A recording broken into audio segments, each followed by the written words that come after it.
This is a case from Jill. It says, why is the city considering the unsolicited proposal for the Aquatics Center when the majority of the current council does not support it?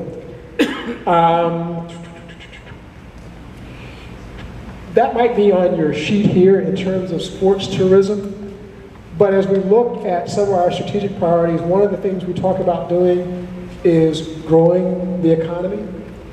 And one of the things we found that works well for our city is sports tourism with the Blue Williams Sports Complex. And it's not just Blue Williams, but there are also gymnastics tournaments that are held, are actually statewide tournaments. We bring in we have the Virginia Dual Wrestling and a number of other kinds of events that come to our locality that bring in tourists. And with tourists, that's dollars that come from outside that aren't necessarily, it's money turning over in your community. It's not your people being taxed, to eat at your restaurants or to sleep in your hotels. It's money that comes from outside.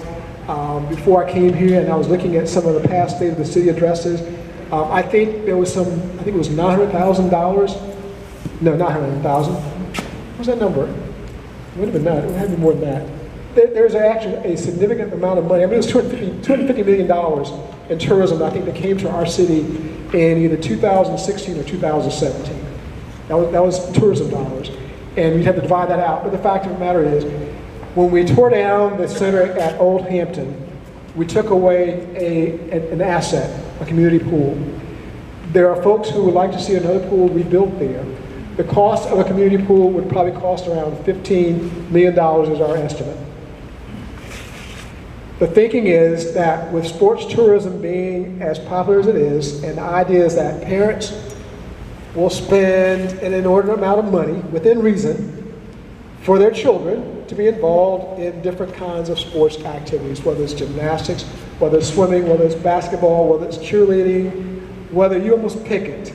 They would do it lacrosse, field hockey, and they organize teams here, and those teams go to some city, someplace else, and participate in tournaments. And not only that, but you also have collegiate swimming, you have master swimming. So those are all opportunities to bring swimming here.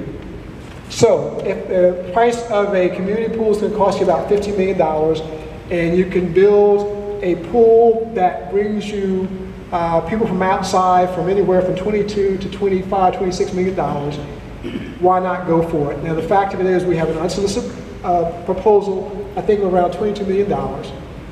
And so the reason we put that out there, we want to see if there are other people out there who might come, match that offer, or give us something a little bit different for maybe a little bit less, or maybe something with more bells and whistles for a little bit more money. Now, that's all I'm going to say about that, okay? But if in terms of if the majority of council is against it, you'd actually have to poll the council. I know what some people ran on, but sometimes people run on things, and when you get on council and you get more information, or you start seeing a different picture, it changes you. Okay, this is the reality. It changes you. Your perspective changes.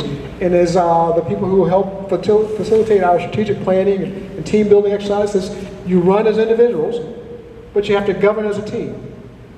And so, you'd have to poll people to find out if the majority of council is against it, but I think it doesn't cost you anything right now to at least explore it. And I think that's why we are exploring it. It doesn't cost us anything. Yes? Okay, hold.